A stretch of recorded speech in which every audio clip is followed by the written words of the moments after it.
everybody. Kami dari kelompok 12 RBL Fisika Dasar 2 TBB 14 akan menjelaskan tentang fenomena pelangi. Kelompok 12 terdiri dari Halo, nama saya Rizal Novrianto dari Prodi Teknik Industri NIM 119090079. Halo. Perkenalkan, saya Anggita Pranamaharani dari Prodi Teknik Sipil NIM 119210041. Halo, nama saya Novia Mega Rahmayani NIM 119230036 dari Prodi Teknik Geomatika. Halo, Assalamualaikum. Perkenalkan, nama saya Reksa Bagaskara.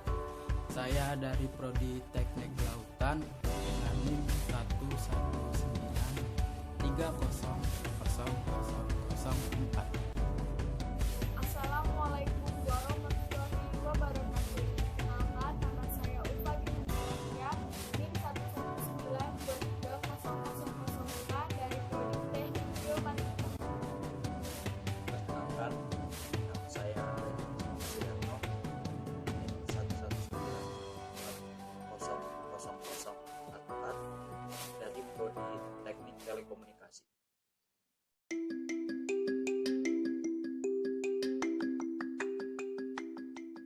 Without further ado, mari kita bahas pelangi. Kita pasti sudah tidak asing lagi dengan pelangi. Siapa yang tidak mengenal pelangi? Keberadaan warna-warna indah yang saling berjajar dan melengkung di langit ini akan tampak seperti hiasan alam yang mempercantik bumi. Pelangi adalah fenomena optik yang terjadi ketika sinar matahari dan hujan saling bereaksi dengan cara tertentu. Pelangi terbentuk karena adanya pembiasan cahaya matahari yang dibelokkan. Cahaya ini berpindah arah dari perjalanan satu medium ke medium lainnya oleh tetesan air yang ada di atmosfer. Pelangi terjadi ketika hujan turun dan masih terdapat cahaya matahari yang sampai ke bumi.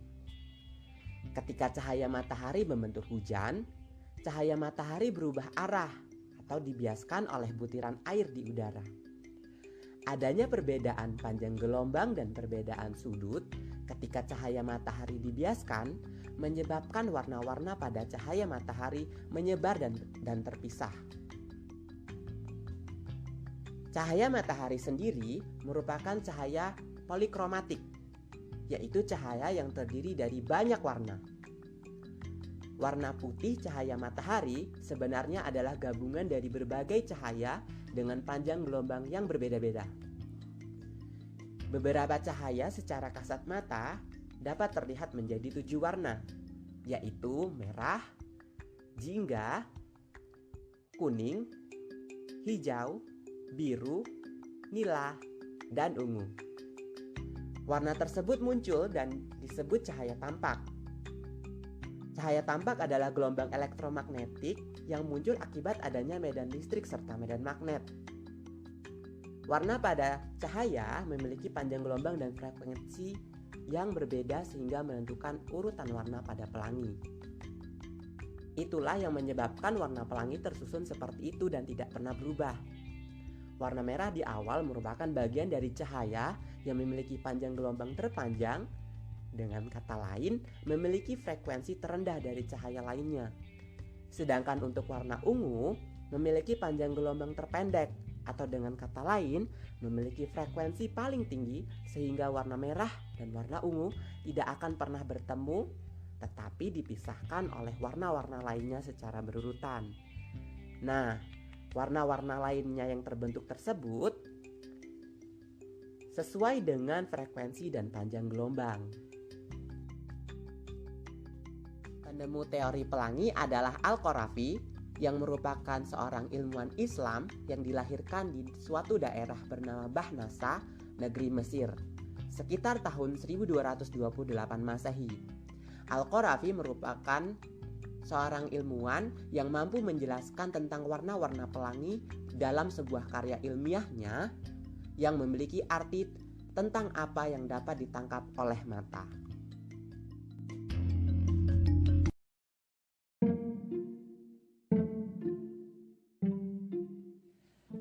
Lalu, bagaimana agar kita dapat menemukan pelangi tanpa menunggu terjadi di alam? Caranya sangat mudah.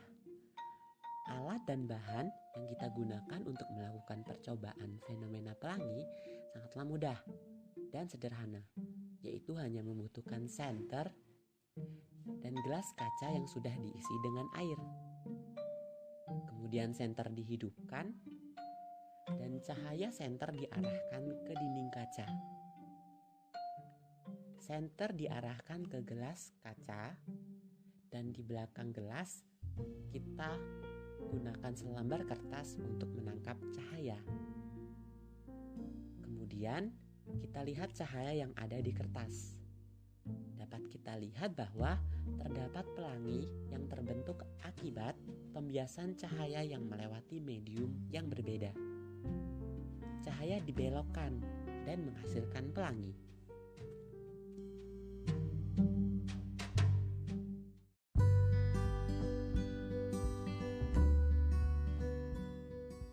Dalam percobaan ini dapat dikatakan bahwa benar pelangi merupakan suatu fenomena yang terjadi karena cahaya matahari dibiaskan oleh air.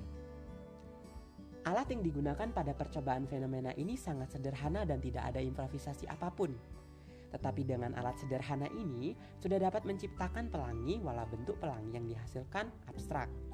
Berbeda dengan pelangi alami yang berbentuk busur simetris. Untuk menghasilkan warna dan bentuk pelangi seperti keadaan di alam, saat dilakukan pembiasan cahaya terhadap matahari, diperlukan sudut datang yang presisi 42 derajat agar menghasilkan pelangi yang sempurna. Selain itu, alat yang digunakan haruslah memiliki fungsi utama sebagai penghasil pelangi. Sedangkan alat yang digunakan pada percobaan hanyalah senter biasa yang berfungsi sebagai alat penerangan.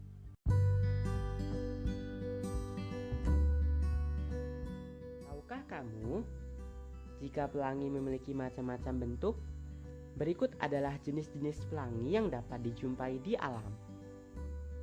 Pertama, twin rainbow. Pelangi ini adalah pelangi yang seakan-akan memiliki cabang sehingga memunculkan dua pelangi sekaligus. Kedua, multiple rainbow. Dikenal juga sebagai double rainbow atau pelangi ganda. Sesuai namanya, muncul dua pelangi di saat bersamaan. Perbedaan antara multiple rainbow dan twin rainbow adalah pada twin rainbow, pelangi nampak bercabang, sedangkan multiple rainbow nampak seperti dua pelangi yang terpisah. Yang ketiga, full circle rainbow. Kita selalu melihat pelangi hanya berbentuk setengah lingkaran, tetapi sebenarnya ada kondisi langka di mana pelangi dapat melingkar sepenuhnya.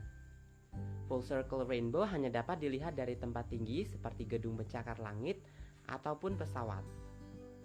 Yang keempat, supernumerary rainbow. Deskripsi mudahnya adalah muncul pelangi lagi di dalam pelangi utama yang nampak seperti menggema. Supernumerary rainbow biasa terjadi jika dalam keadaan berkabut. Yang kelima, monochrome rainbow. Tidak seperti pelangi berwarna-warni, pelangi monokrom tidak berwarna hitam maupun putih, tetapi sepenuhnya berwarna merah. Pelangi ini hanya dapat terjadi saat cahaya matahari berada di titik terjauh dari atmosfer bumi. Keenam, reflected and reflection rainbow. Ini adalah dua pelangi berbeda, tetapi miring. Reflected rainbow tercipta dari cahaya matahari yang dibelokkan oleh air hujan dan terefleksi dari permukaan air.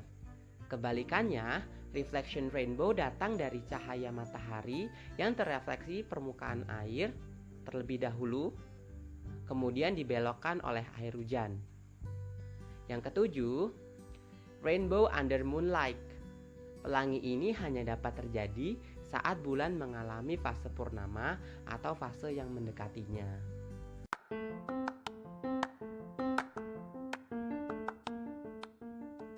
Itulah beberapa macam pelangi yang dapat dijumpai di alam.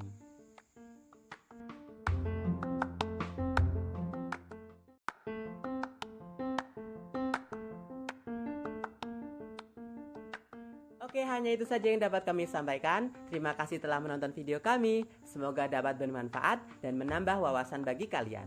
Like video ini ya jika kalian merasa terhibur. Terima kasih sekali lagi and bye.